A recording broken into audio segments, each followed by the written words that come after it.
Ladies and gentlemen, my most anticipated game of 2025 is finally here.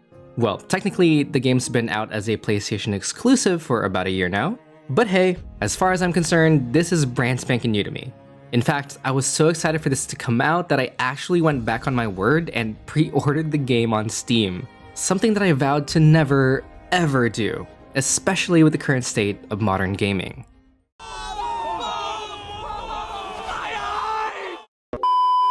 I just couldn't wait to play this game and jump right back into the story to finally explore the world of Final Fantasy VII and see what's crack-a-lackin' outside of Midgar. So, without further ado, let's start the game and continue where we left off, and, huh?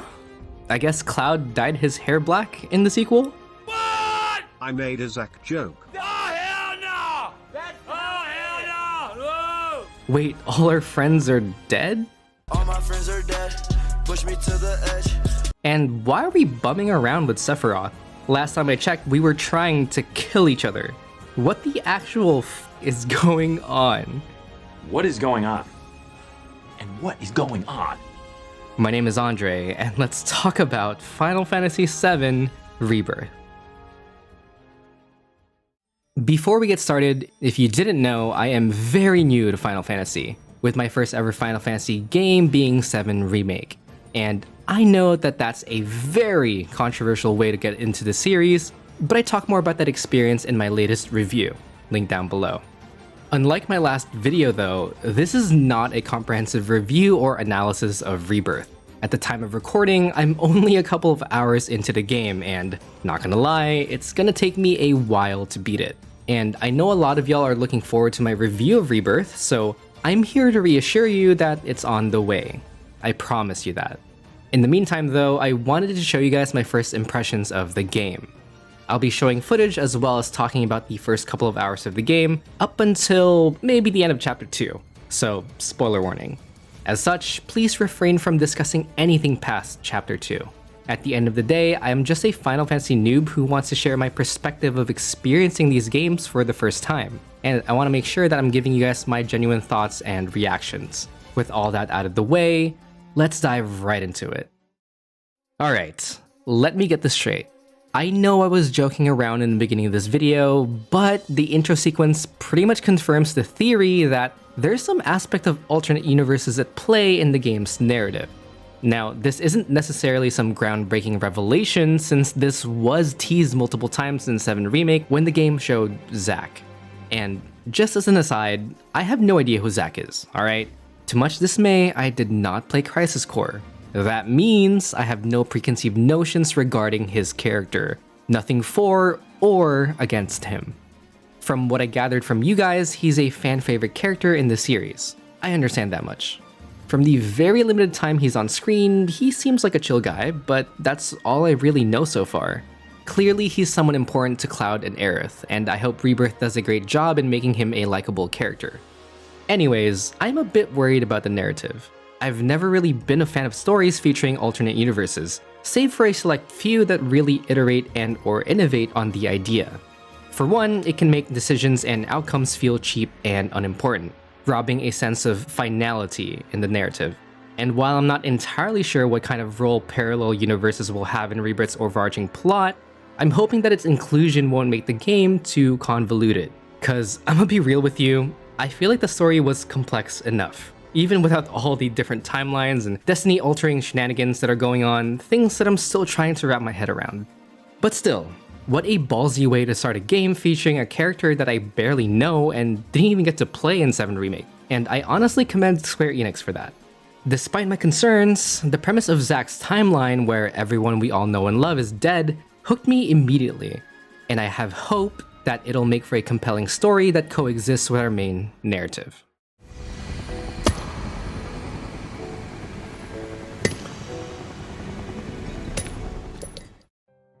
Now, one of my biggest criticisms of VII Remake was that it barely touched on character backstories, making a lot of the events in the first game feel superfluous and less impactful than they could have been.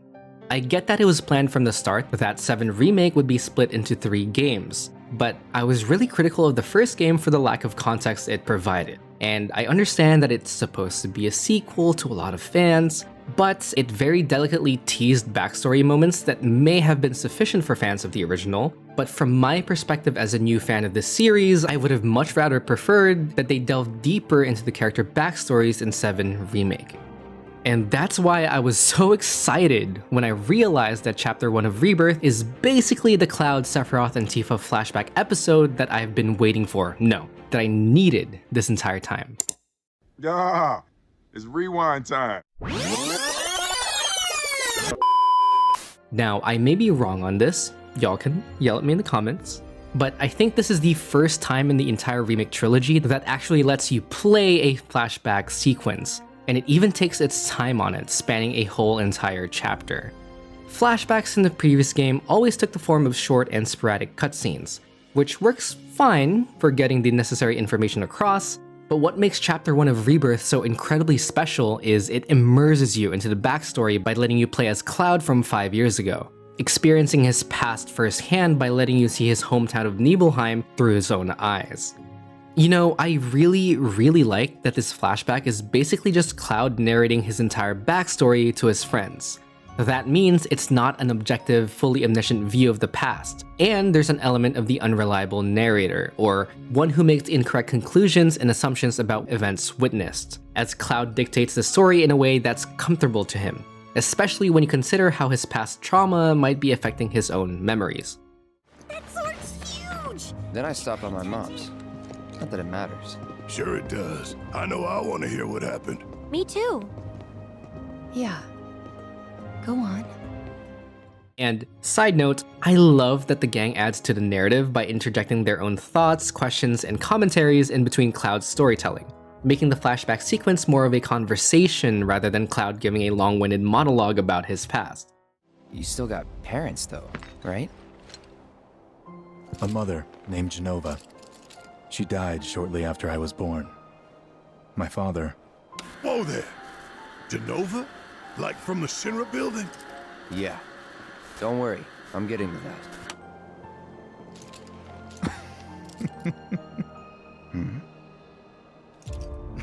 that.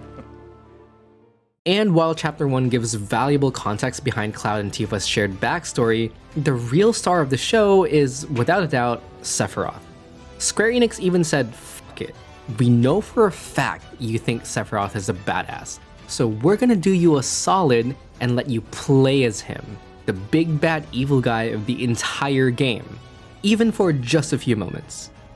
Sephiroth has always been an incredibly popular villain in gaming history, and I've known of him for a long time, despite never playing a Final Fantasy game until recently. This flashback sequence single-handedly solves most, if not all, of the problems that I had with how Sephiroth was presented in 7 Remake, giving me that sweet character backstory that makes me empathize with him, even if it's just a little bit, letting me understand why he feels the way that he does and what set him on the path that he's on now. Speaking of which, let's talk about the title of Chapter 1, Fall of a Hero. First of all, the fallen hero is a very famous character archetype that we've seen in countless movies, TV shows, and video games. One of my personal favorite examples of the fallen hero in popular media is Darth Vader. Originally known as Anakin Skywalker, he was once a revered Jedi Knight, destined to be the chosen one to bring balance to the Force. However, an unfortunate series of childhood grooming, gooning, and the loss of his mother inevitably turns him into the dark side, becoming the ruthless and fearsome Darth Vader that we all know and love today. You were the chosen one! It was said that you would destroy the Sith, not join them! Now, I know this is gonna sound weird, but trust the process. To talk more about Sephiroth and his backstory, I wanna get biblical for a moment. Specifically, I want to talk about why Sephiroth, Darth Vader, and I'm sure many of the other iconic villains draw heavy parallels from the OG fallen hero, Lucifer. AKA Satan or the devil himself. Now, the story of Lucifer as a fallen angel from heaven was popularized by many works of Christian literature, one of which is Milton's Paradise Lost. which I had the unfortunate pleasure of taking a whole entire class based on the epic poem back when I was in university. But I digress. In Final Fantasy VII, Sephiroth symbolizes the fallen angel that's commonly associated with Lucifer, which is befitting of the fallen hero archetype. At first glance, despite the leathery techwear fit with the copious amount of belts and straps, he has a majestic aura to him, with his long silver hair giving the impression that he's some sort of hero for good. And for a while, he was. Even Sephiroth's name is similar to the word seraphim, which are basically high-ranking angels in heaven, mirroring Sephiroth's status in society as a hero. However, in the final battle of VII Remake, Sephiroth sprouts a singular black wing, which alludes to the idea that he has fallen from his former glory as a celebrated war hero, his heaven, and instead becomes this antagonistic force full of hubris and pride, which is directly connected to Lucifer, believed to be the progenitor sin of the 7 deadly sins in Catholic belief. Furthermore, depicting Sephiroth with a single wing implies that he lost his other wing for being cast out of heaven, with its black coloration signifying his turn from good to evil. This also coincides with numerous depictions of fallen angels in art throughout human history having black wings. Even the title of Sephiroth's iconic theme, One-Winged Angel, describes him as an angelic being who is different from other angels for having one wing rather than two, further supporting the idea that Sephiroth as a character is inspired by the story of Lucifer and the fallen angels exiled from heaven. Likewise, the main parallel between Sephiroth and Lucifer is their pride, quintessential to the fallen hero archetype. May I remind you that pride comes before the fall. Near the end of Chapter 1, Sephiroth finds out that he is a glorified Shinra test subject who inherited DNA from an ancient named Jenova, and it leads to the biggest crash out in Nibelheim history. And again, the name Jenova is very similar to Jehovah, another Hebrew name for God. Now, I always got the feeling that Sephiroth always had an immense sense of pride in himself, and while he didn't outwardly belittle his companions, he seemed to have this scornful look in his eye that subconsciously puts himself above others. Ever since I was a child, I knew that I was different, that I was special, but not like this. Not like this.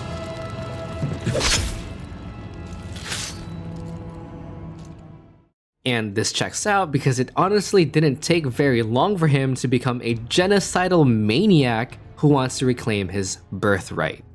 Which I guess makes sense given what we know so far, and his newfound mommy issues drives him to restore his mother so that they can rule the planet together, akin to an angel serving his god in a sick and twisted way. Sephiroth also mentions something about being the one to find the Promised Land, this mythical paradise with boundless Mako energy that Shinra also has their eyes on. Here I am, your son. Mother, together we will reclaim our world, and I know exactly how we can do that. The Promised Land. Sephiroth!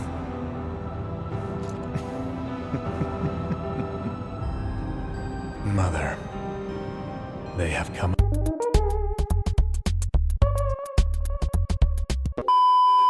Now, the genius of Chapter 1 as a flashback segment in Rebirth lies in emphasizing Sephiroth's past as the hero before the fall. Here we actually get to see Sephiroth as the upstanding war hero that Cloud so vehemently idolizes, and it makes his fall from grace even more profoundly important in creating depth and complexity to his character. It's like if in Paradise Lost we actually got to see Lucifer being a good guy and serving God in heaven like he's supposed to. Imagine how different the story would read with that added context, and how it might affect Christian views regarding Lucifer because of it. Instead, we only ever got to read about Lucifer after he's been cast out of heaven, already consumed by his own corrupt ambitions and ultimately transforming into Satan, the devil that tempts Eve in the Garden of Eden, driving humanity to sin for the rest of our existence. Of course, Chapter 1 isn't perfect. I personally would have liked more introspection from Sephiroth, to see his full unadulterated descent into madness. But like I said earlier, this backstory sequence is told from Cloud's point of view. As such, it makes a narrative sense that we don't fully get to see the ins and outs of Sephiroth's character motivations. But I'm sure more will be revealed in due time when our characters confront Sephiroth again later in the narrative. And this leads us to the very end of Chapter 1. Remember when I said that Cloud is an unreliable narrator? Well, after Cloud finishes up his story and the gang goes to sleep, the girls stay up for a bit, and Tifa spills the tea of the century. This is gonna sound crazy, but as far as I know, Cloud was never in Nibelheim 5 years ago.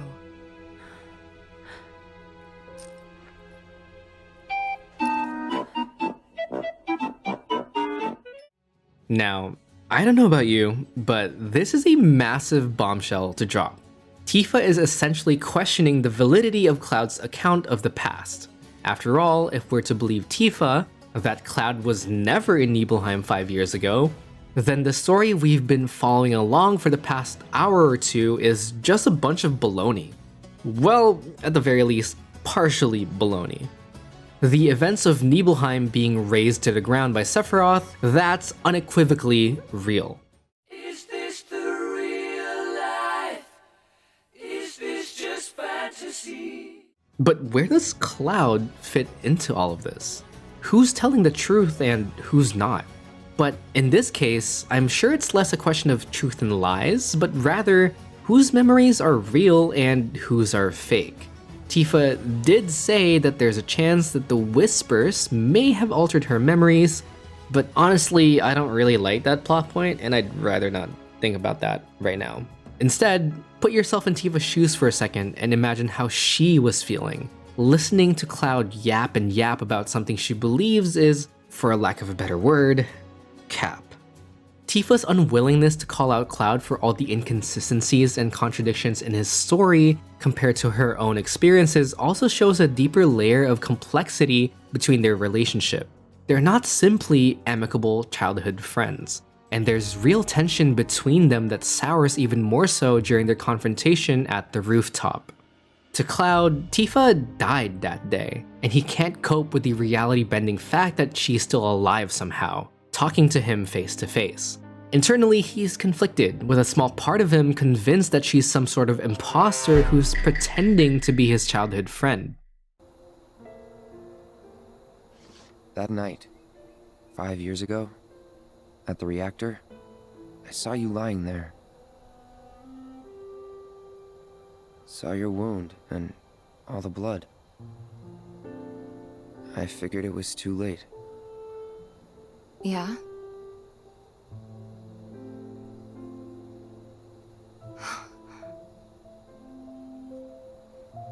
Wait, what are you implying? That I died? That I'm some kind of imposter?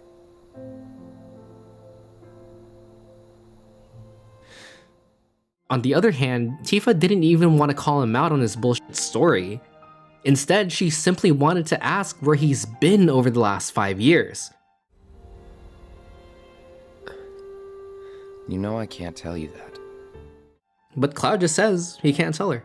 Why that is, I have no fucking clue. Maybe they explained it in the last game and I wasn't paying attention. But, all in all, this was such an amazing flashback segment. It provided a great deal of must-needed answers to the audience, while also introducing more questions to keep us invested while slowly unraveling the mysteries of the world and its characters. And finally, this little bit of conflict between the characters is always a nice touch. I'm always an advocate for our party of heroes to have their own problems and disagreements with each other, because it's more fun and realistic than if everyone was just cordial and cooperative all the time.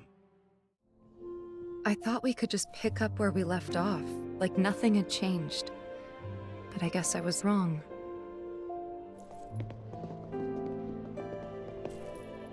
Guess so. I was so happy to see you again, but maybe I shouldn't have been.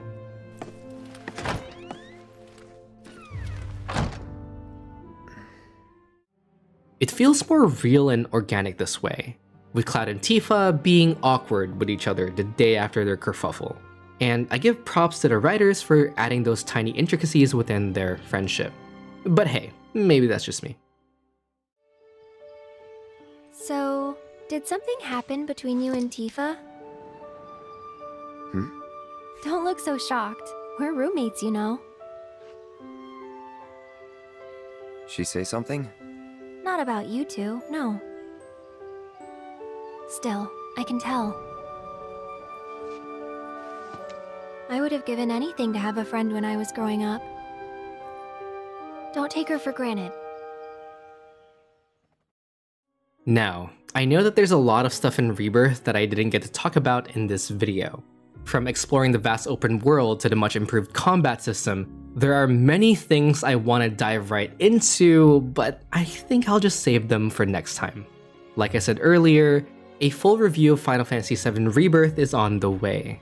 Until then, I hope you guys enjoyed my first impressions of the game, full of rhetorical questions, rushed on-the-spot analysis, and a random crash course into Christian mythology. Like I mentioned in the beginning, I am coming into this series as blind as I can be, and these videos aren't meant to be from the perspective of a seasoned Final Fantasy lore expert. In fact, it's quite the opposite.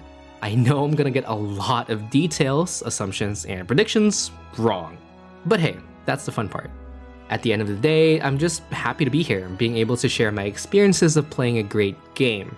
But regardless, I'm very grateful that there are people who want to be on this journey with me. So please, if you haven't already, make sure to hit that like button and subscribe so that you're notified when the next Final Fantasy video comes out. And I always love reading and responding to your guys' comments, so please feel free to leave some down in the comment section below as well. As usual, thank you for watching, and I'll talk to you in the next one. Peace. You made it! All in one piece? Sorry we're late! For the love of... Where the hell have you two been? On a date, kind of.